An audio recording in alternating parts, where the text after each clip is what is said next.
Deuxième sujet, le Niger. Nous parlons là-bas également de la présidentielle dont le premier tour se tient le 27 décembre prochain, qui, pour succéder au roi, à l'émir du Sahel, au roi du Sahel, comme l'a surnommé le président ivoirien Alassane Ouattara, le président nigérien Mahamadou Issoufou n'est plus candidat à sa propre succession pour un troisième mandat. Pourtant, c'est devenu un peu la mode dans l'espace CEDEAO. Beau Soleil Obekou, c'est déjà quelque chose de très positif que Mahamadou Issoufou n'ait pas été tenté par le virus du troisième mandat. Oui, je crois que c'est une bonne chose. Hein. C'est une bonne chose qu'il n'ait pas tenté de modifier la Constitution. Il a accepté de ne pas modifier la Constitution malgré l'appel de son parti, les membres de son parti qui lui demandaient de modifier la Constitution pour briguer un troisième mandat. Aujourd'hui, ça permet à ce qu'il y ait une alternance et nous savons tous que et après le 27, s'il n'y a pas un deuxième tour, il y aura quand même alternance au Niger. Et le deuxième tour, je crois, c'est le 13 février. Oui. Et s'il y a deuxième tour, donc ce qui est sûr, c'est qu'il y aura alternance. Et les candidats, les candidats les plus sérieux qui peuvent gagner ces élections, nous savons qu'on compte parmi ces candidats le dauphin de Mahamadou Issoufou, et je crois qu'il a été ministre de l'Intérieur, ministre et plusieurs fois ministre du gouvernement de Mahamadou Issoufou, donc qui représente son parti. Donc Mahamadou Issoufou aujourd'hui n'est pas candidat, mais je crois qu'il soutient son dauphin et Bazoum, c'est comme ça on l'appelle, et je crois que l'élection au niveau du Niger aussi, je le dis, ça sera serré, mais bon. Parce que le candidat, le président sortant n'est pas candidat. Donc c'est qui laisse l'élection ouverte.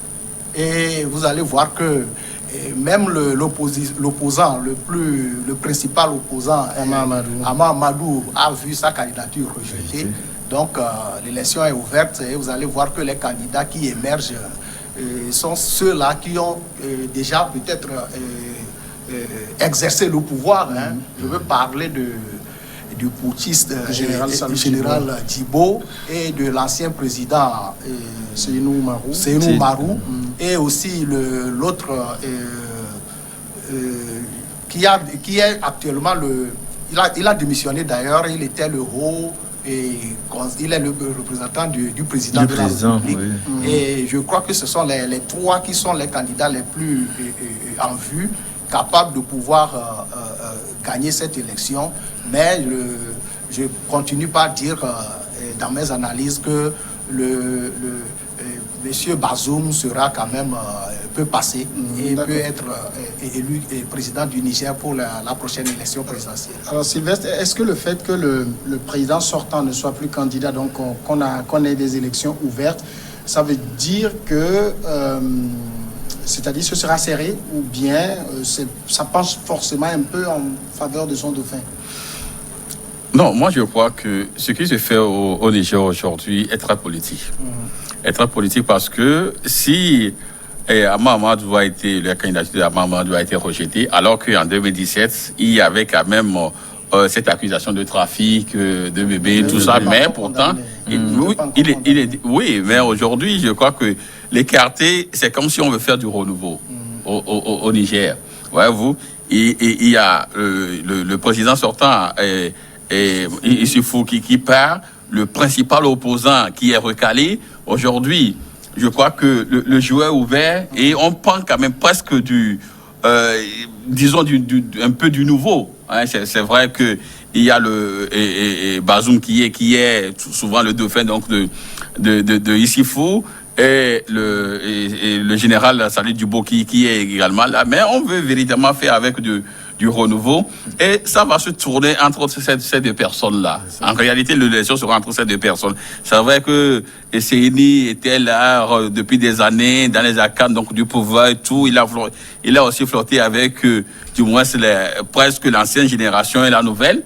Mais comme je l'ai dit, comme il y sera du renouveau, ça va se jouer entre ces deux-là.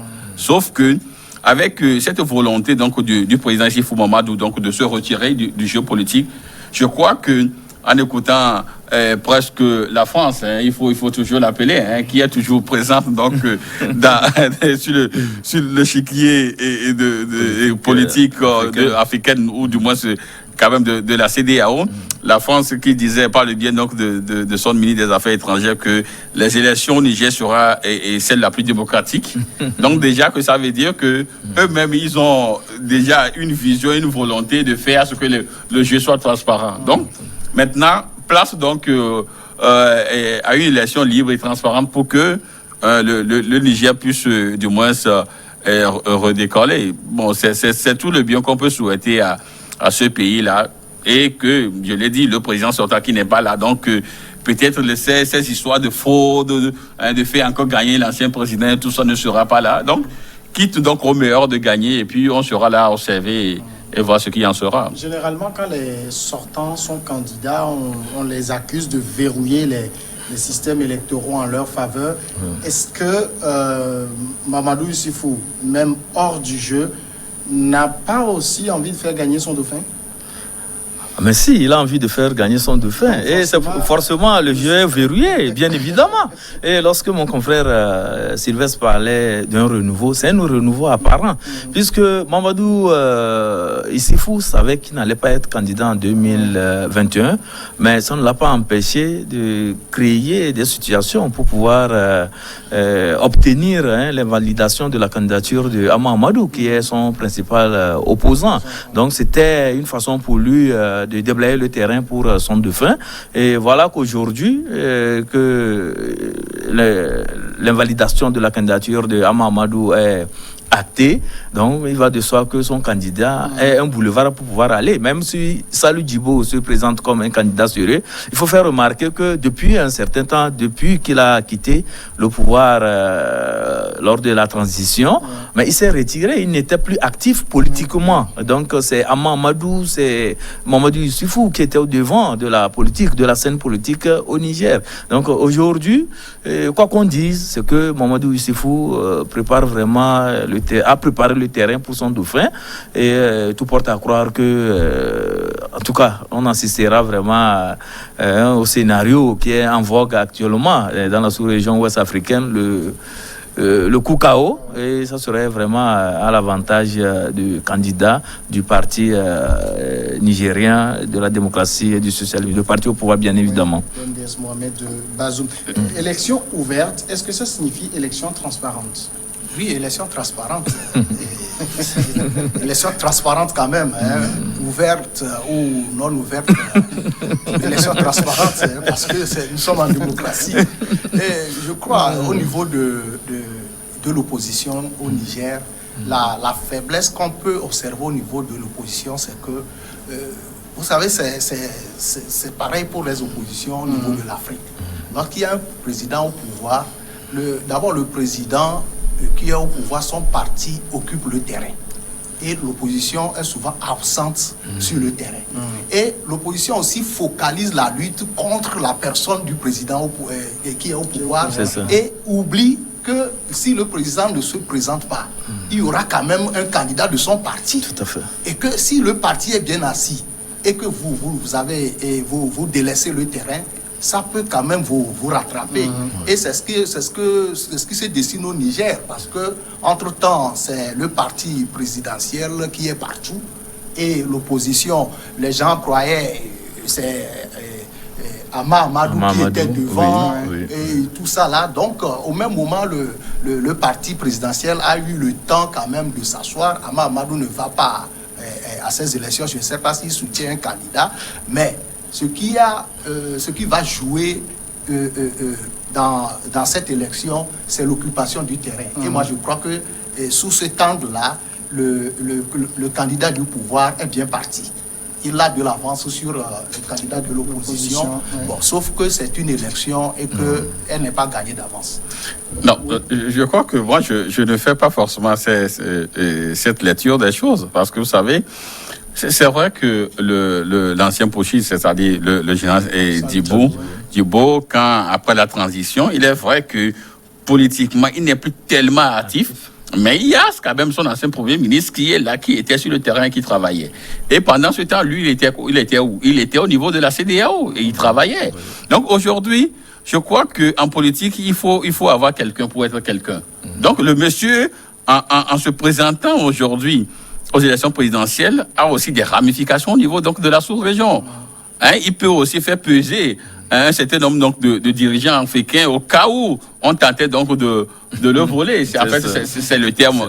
Maintenant, l'autre aussi, le dauphin donc, de Issoufou, c'est vrai qu'il a été plusieurs fois ministre de l'Intérieur, même ministre sans portefeuille juste parce qu'il faut exister, mais il a été trop sous Issoufou Mamadou. Donc on le découvre véritablement comme un candidat et presque indépendant de Issoufou qu'aujourd'hui. Donc les deux partent avec armes égales en réalité. Les deux partent avec armes égales.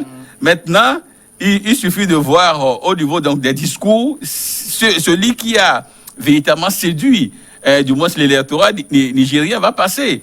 Et il y a encore cet exemple-là que je vais donner en prenant du moins la RDC. Il y avait José Kabila qui avait positionné son dauphin, mais il n'est pas passé. Voyez-vous, donc aujourd'hui, c'est vrai que et entre les deux, ça sera serré.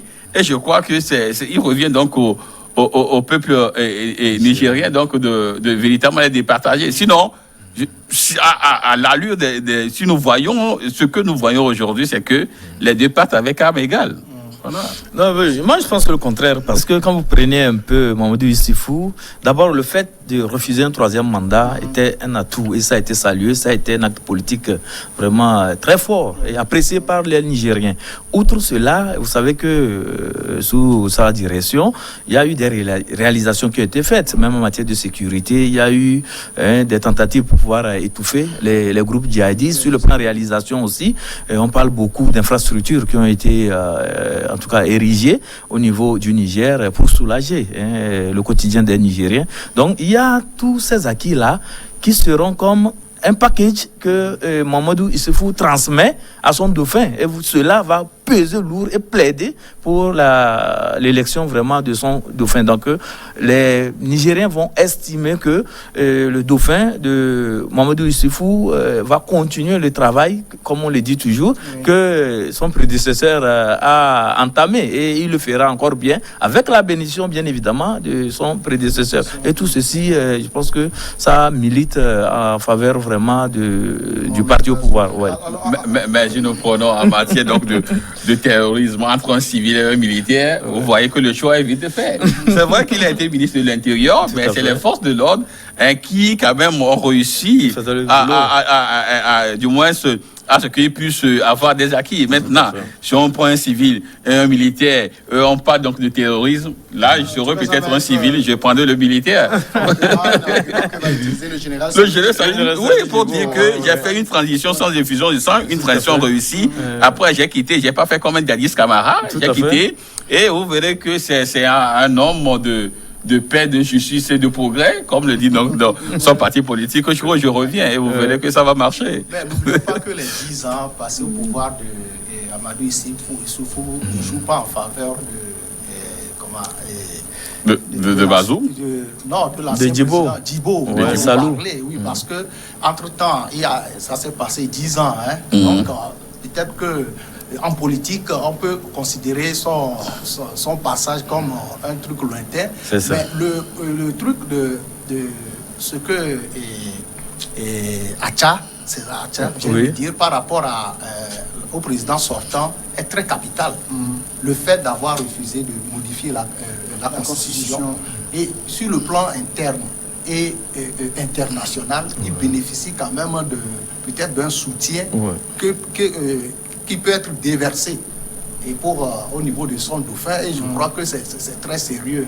Et quand on parle d'élection, j'insiste là-dessus, à part les candidats, vous savez, nous sommes en Afrique et parler, présenter les programmes, ça n'intéresse pas trop les électeurs.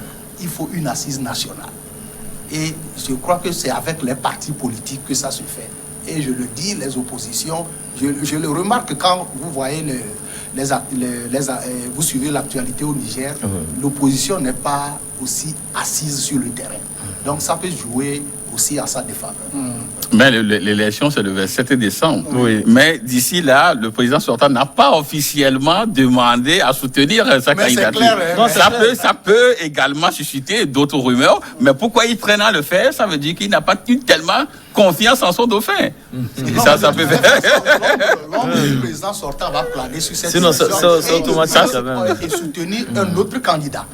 Il va. Mais on espère, on a encore sinon, quelques jours. C'est sûr On d'un a 10 Nigérien, jours. c'est sûr d'un Nigérien qu'il est le dauphin de Mamadou Issifou. D'abord, ils ont fait un parcours ensemble, ils ont créé le parti aussi ensemble dès 91. Donc, ils ont milité toujours et il a toujours travaillé aux côtés de Mamadou Issifou. Donc, je ne vois pas quand même Mamadou Issifou ne pas apporter son soutien à la chose. C'est plutôt au niveau de Amamadou que le problème se pose parce que jusque-là, il ne se prononce pas, il ne dit rien pour le moment. Et c'est pas, peut-être qu'il attend au dernier moment pour donner peut-être son consigne de vote. Mais pour l'heure, il faut dire que le candidat, en tout cas Bazoum, est vraiment le favori. Parce que par rapport aux informations même que j'ai de Niamey, il paraît que, non, sur tous les plans, il répond. Au point de vue financier, il y a de gros bonnets, là, de grès aladji qui sont installés dans les pays voisins, qui sont venus en appui. Il y en a même qui ont quitté le Togo pour Niamey, pour battre campagne pour Bazoum. Et j'ose croire que, en tout cas, les deux critères, comme l'a dit Bozizé, l'argent et une bonne assise, en tout cas politique dans le pays, peuvent vraiment, il les a et ça peut vraiment l'amener vers la magistrature suprême. C'est quand même difficile de dire que, en tout cas, Bazoum a un boulevard. C'est difficile de le dire. Non, c'est difficile. C'est difficile. Moi, je continue de le dire haut et fort et à haute intelligence, voix. Parce que, oui, c'est difficile. C'est vrai que lorsque vous l'écoutez, quand il parle, il essaie de dire nous avons fait ceci, nous avons fait cela. Et c'est vrai qu'il voulait faire croire que c'est ensemble avec l'ancien président qu'ils ont pu quand même réaliser ce qui se fait aujourd'hui. Mais sauf que et le général Djibo aussi n'est pas n'importe qui. Ça, je crois qu'il ne faudrait pas quand même le sous-estimer. Ouais. C'est vrai que les gens ont observé une période de léthargie, mais ils sont revenus, ils ont gagné les élections, ils sont présidents. Donc, il n'a pas quand même un boulevard. C'est vrai, il n'a pas quand même un boulevard. On va attendre de voir. C'est vrai que les deux pontes donc, de la politique au Niger, c'est-à-dire l'ancien président et son principal opposant, n'ont pas encore déclaré peut-être leur amour à l'un ou l'autre. Ça aussi, ça va peser sur le scrutin. Aujourd'hui, nous sommes au 17, c'est ça. Et on a encore 10 jours, et puis on verra ça. L'élection peut se jouer peut-être aux dernières 24 heures aussi. Donc on verra, et puis bon, voilà. Alors on parle beaucoup de Mohamed Bazoum, on parle également beaucoup du général Salou Djibo. Il y a l'ancien président Séni Oumarou. C'est un challenger très sérieux aussi.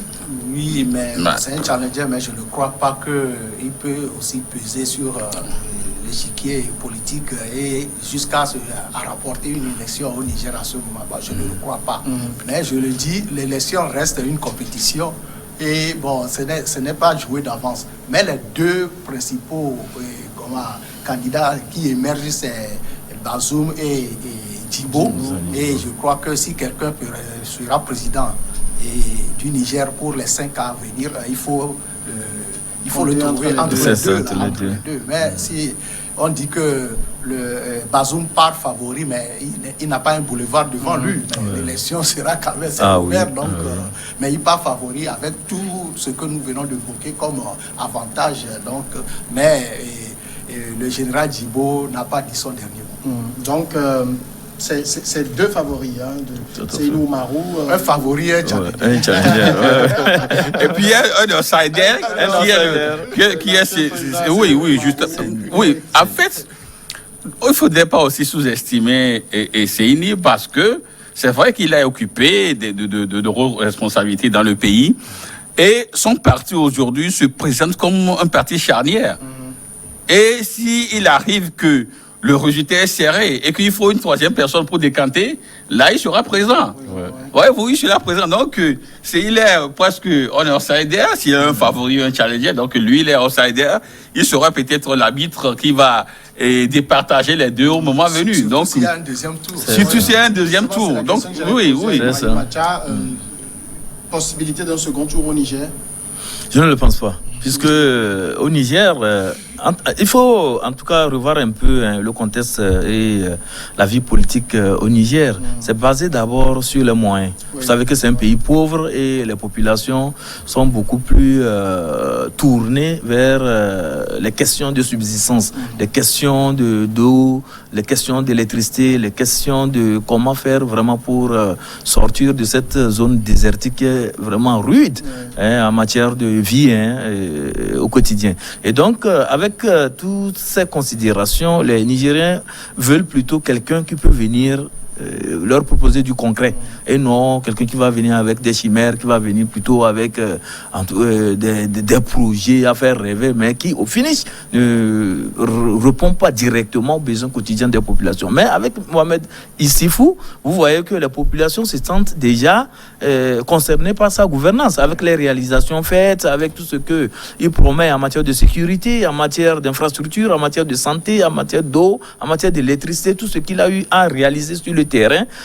Déjà les populations se disent que mais avec lui on peut toujours espérer. Donc s'il a un dauphin, il va de soi que ce dauphin là aussi est plus ou moins l'assentiment de l'électorat nigérien qui pense que avec le dauphin ça sera la continuité et que vraiment disons le couple ou bien le duo, le tandem Issifou, même qu'il ne serait pas au pouvoir et Bazoum, il y aura quand même des choses qui seront faites dans le bien et pour le bien de la population. Mais donc voilà ce qui peut militer. Le charpentier n'est pas forcément charpentier. Tout à fait.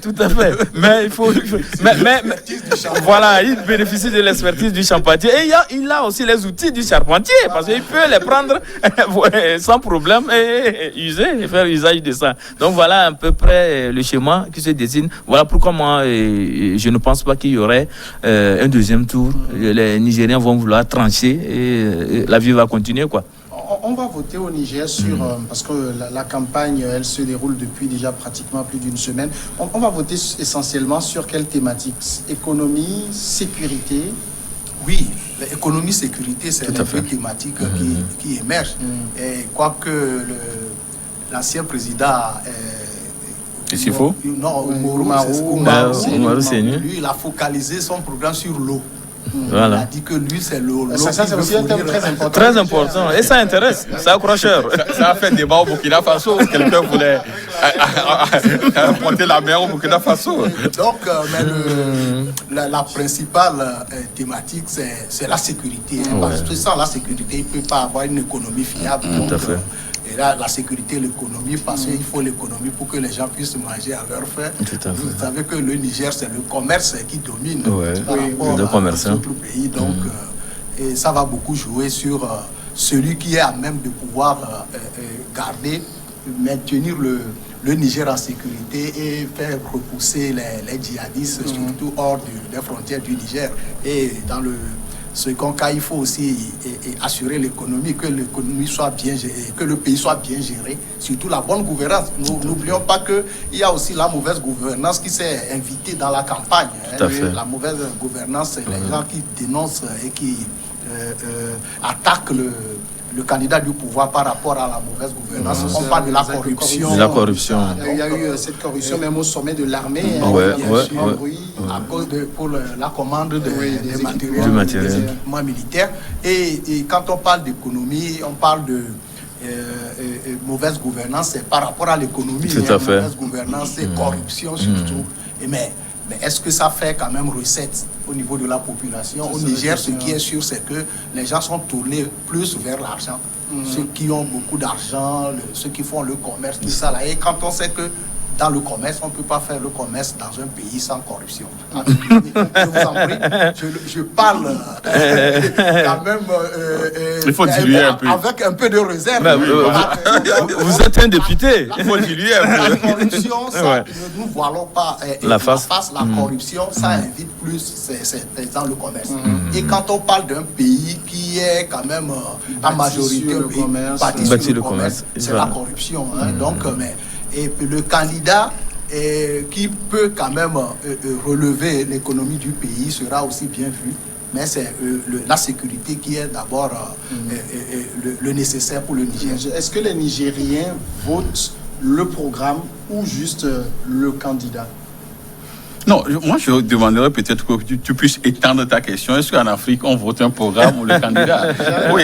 J'aimerais vous le dire comme ça, mais... Oui. Non, généralement je crois que lorsqu'on fait l'évaluation, l'inventaire donc des élections en Afrique, généralement on vote plus le candidat que le programme.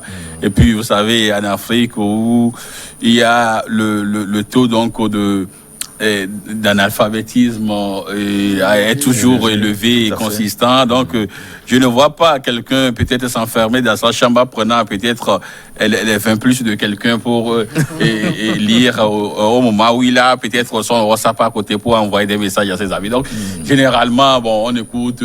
On a déjà un candidat de cœur, quel que soit ce qu'il fait, bon, c'est lui, quoi. Et puis, il vient également de notre village. C'est le papa, la grand-mère de ma tante qui est là. Donc, il y a tout ça là, tous ces paramètres qui font que les gens votent plus un candidat. Et puis, il y a aussi le suivisme, hein. Il y a le suivisme. Peut-être qu'il y a un proche donc, de ce candidat qui est dans une contrée et qui fait tout, peut-être pour ce village-là. Si on vous dit donc de voter pour lui, donc, et en fonction donc de la confiance qu'ils ont donc à ce proche donc du candidat, ils vont voter le candidat. Généralement, c'est ce qui se fait. Et je vais profiter juste pour faire le détour en parlant donc de Dibo. C'est vrai que c'est pas mon candidat. Mais lorsqu'on parle d'économie, on parle de corruption, on parle de sécurité, je crois qu'aujourd'hui, Dibo a quand même la faveur des pronostics. Parce qu'on sait que dans l'armée, c'est la rigueur. On a vu au Mali, hein, le Conseil donc, national du salut du peuple est venu parce qu'il y a trop de corruption au niveau donc, des politiques. Et puis, ils veulent mettre fin à ça. Donc, Dibo qui est venu et qui dit que lors de la transition, qui dit que ça ne va pas bien et tout, et qui a fait dégager le président, s'il vient aujourd'hui dit, peuple, écoutez, moi je vais combattre la corruption, et que et l'information c'est que c'est au niveau également donc de l'élite et en ce qui concerne l'armée que ça se joue. Donc un général qui dit je vais mettre fin à cela, donc on peut le croire.